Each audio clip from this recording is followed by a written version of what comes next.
Look, bridge builders, you put me behind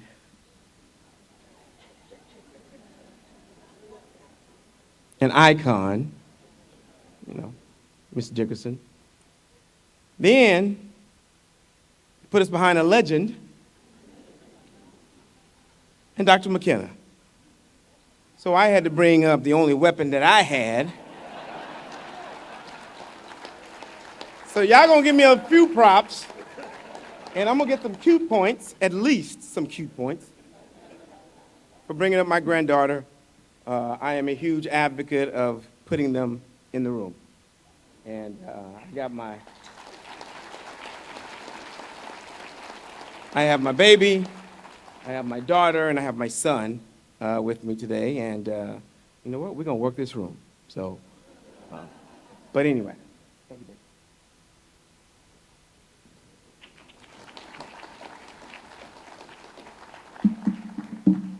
Bridge builders, really, really, really. It is an absolute honor to be here. Let me get these congratulations and thank yous and acknowledgments out of the way. First and foremost, bridge builders, y'all just keep doing it, huh? I'm gonna give you a round of applause because y'all, y'all just keep doing this. I think I've been a sponsor and contributing to this certainly over 5 years, and this is just amazing to continue to see, and your work is needed, and please do more of it. Fair enough? We got a deal. All right.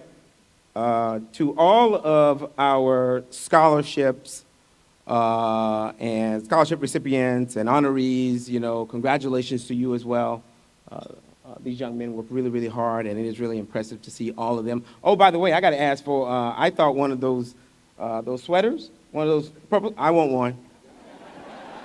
I'm sorry. I saw those purple sweaters. I was like, okay, I want one of those. So, Earl, you're going to give me one, right? You going to give me one? Okay, we talked about that, right? All right. and again, to my kids and my grandbaby, I appreciate them coming around and hanging out with Dad. So with that, let's kind of dive into this. Absolute honored and delighted to be recognized amongst you here today. I stand here to let you know I am here to help. And I commit to you, scholars, and the Bridge Builders Foundation to do more. So Bridge Builders, every year, my foundation will increase our commitment to $20,000 a year. Right now. All right? This is a fundraiser, right? I thought this was a fundraiser. Right? I'm certain this is supposed to be a fundraiser. So I hope I shamed a few of you. That is the objective. I certainly, but your cause is a worthy one. And I'm honored to be up here, and thank you so much for the recognition. So, because you know what? We need it as a community. Whether you believe it or not, everyone needs it. You see, no one here can make this journey alone without support in all facets, whether that's financial, whether that's guidance, whether that's education, mentoring, or just some kind and motivational words. I say this because I am an example of someone helping me. You see, although I have achieved some pretty cool stuff during my career, and that introduction lasted forever, I was like, man, is this dude gonna stop talking anytime soon? But honestly, it hasn't always been that way. And I wasn't alone. So let me share something personal with you, because I think this is really important to talk about the impact of what you're doing and the impact of you just showing up and the impact of you just trying to help and open the door. So he doesn't know I'm going to do this, but I'm going to embarrass him. Where is Mr. Earl Jones? Earl, you got to stand up. Come on. Let people know who you are.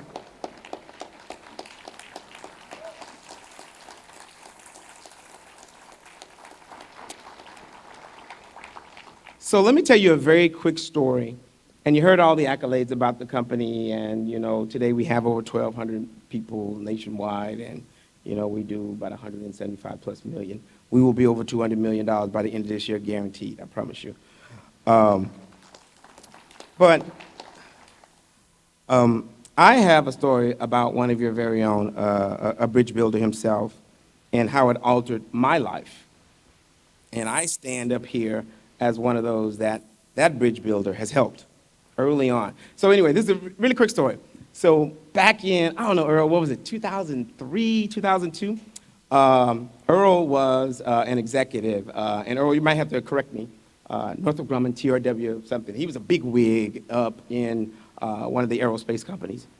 And I think I met him at a conference just briefly, and he invited me down to come to his office. Now, here I was, back at that time, shoot, I was doing $500,000. I was big. $500,000, $750,000. You couldn't tell me nothing. I was big, right? And I go down to Earl, and I remember sitting in his office. Now, you got to understand how unique of an experience that was. You don't go to a conference and get invited down to sit in an executive's office. You don't. That doesn't happen. But you gotta think to himself, you gotta think that he was saying to himself, hey, I see you. Let me just give you an opportunity. Let me just speak. Maybe I can help. So anyway, I go down there, and I'm feeling good about myself, right? I'm thinking, yeah, he brought me in because I'm doing $750,000 of revenue. He knows who he's talking to, right? He knows who he's talking to. So I get down in his office, real quick, I promise you, real quick. So I get down in his office, and I'm sitting there, and we go through the customary, hey, how you doing, shake hands, all that kind of good stuff. And I give him my presentation, and then I tell him, I was like, Earl, they didn't select me on this last one. I have no idea why they didn't select me. So I'm ranting and raving, not ranting and raving. I was very professional about it, but I'm telling him, my issues with, the selection process. Earl looked at my presentation. Oh, he was not nice. He said, Travis? In that voice. He said, Travis? I wouldn't have selected you either.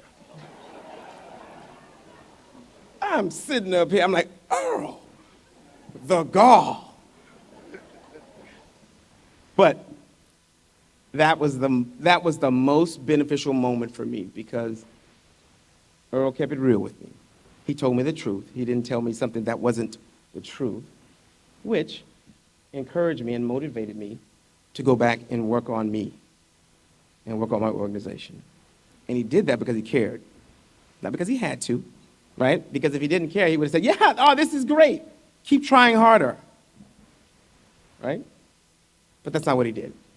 So I am here, 20 some odd plus years later, and Earl Jones has been with me the entire way.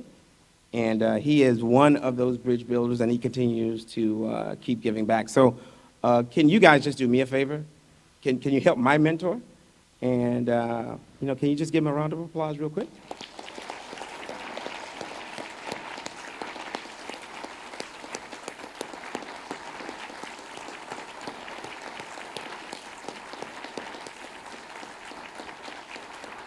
Yeah, he didn't know I was going to do that, huh? Yeah, exactly. He knows I'm very appreciative of everything that he does and the wisdom that he has bestowed upon me the last 20 plus years, which has allowed us to get where we're at right now. So anyway, I give that story to you to say, those young men that were in those purple sweaters, we good? I give that story to you because we want to pour everything we can into you. I encourage you, young people, ask more questions. Seek to be in the room. And by all means, ask for help. Ask for guidance. It's important. So as I wrap this up, I want to always leave having added value. These are areas that have helped me along my journey. So, young scholars, here are 4 things I want you to remember as you progress in the next chapter of your life. And these are things that I try to adhere to and try to execute. 1, be disciplined and consistent. 2, be curious and fail often. As many times as you can, fail. It's important. It teaches you things that success doesn't teach you. Success teaches you to do the same thing you've been doing, right? Hoping by some miracle that it's going to get better and you're going to continue to grow, right? Fail. Innovate. Innovation comes from failure. So fail. I encourage it. Number 3, be adaptable with an abundance of perseverance. It's important. You have to change. And you have to persevere. Perseverance will keep you going when the whole world says, no, you shouldn't be doing that. And I think Dr. McKenna hit on that very well. You have to keep going. It's important for you to keep going. And I know you're not going to feel like it sometimes, young man. You have to do it. It's important. It's more than just about you, honestly. Number 4. I saw these dudes sitting outside. They were all huddled together. And I'm like, wait, man, you already know him. You talk to him every single day. I made it a point to go up and shake every last one of them hand and introduce myself. It was intentional. It absolutely was intentional. So here's my point. Number 4, force yourself to network. Networking, oddly enough, leads to opportunity. If I don't go introduce myself to Earl Jones, I'm not here today. Now, there's a ton of other stuff that goes on, but my point is you got to go outside your circle. You got to talk to people. Again, networking leads to opportunity. So start your network here today. Yeah, I know, baby. There you go. I love you. I leave you as a resource with open arms to help. So, here's what I want from all the young people that are in the room. I believe in being a resource and helping and doing what I can. And I'm giving you open access to me. So, I know all the kids are going to know this. So, the kids and the scholars, please, you guys follow me on Instagram. All right? They'll know Instagram. All right? My Instagram handle is travis.mack.ceo, where I try to give out as much business advice as I possibly can, entrepreneurship information, just to help. I ain't trying to do a mastermind. I ain't trying to sell you nothing. I don't want it. I'm good. But what I can do is I can give you some ideas about how I thought about things. Maybe some tactics that I used. All right? That's on Instagram. Now, you can also follow me on LinkedIn, Travis T. Mack. Now, this is for the young kids. The young kids don't know anything about LinkedIn, so I'm going to tell the young kids, get on LinkedIn. It's a great platform. It's a great platform to meet people and know people and interact. And I think that's very important. So, where I also try to give out motivational information, business information, true business information that might help someone in their journey. So, I hope I have helped somebody. Congratulations to all of those fine young men who have worked really, really hard and sacrificed. And bridge builders, you guys keep doing what you do because it's important. Thank you so much.